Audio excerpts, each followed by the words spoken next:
Hello, today we are making a tenderloin with crispy oven mash.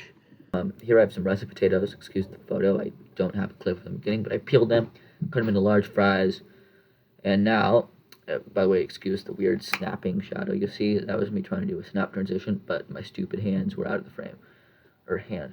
So here's some boiling water. This might look familiar because this is the beginning. It's Adam Mercucia's crispy oven fries, but remember when he said in the video, boil them until you're afraid they're going to fall apart? Well, in this case, I'm going to boil them until they start to fall apart because I make something slightly different. These are an accidental invention of mine, but they're actually really good.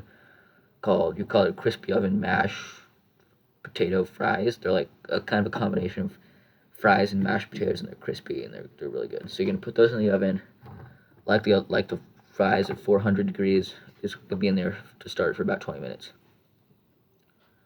So here I've taken them out after 20 minutes, and I'm just kind of mixing them around, flipping them over, getting some of the slightly more crisp side on the other ones, like facing up so they can get more heat and start to crisp more.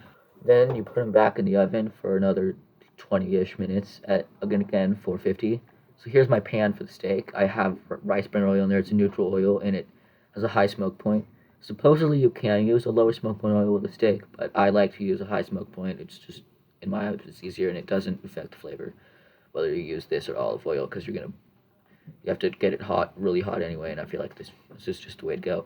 So I have it in here. Still saying it's gonna get the Maillard reaction, which is the browning of meat's going, but as you notice, it's stuck to the pan.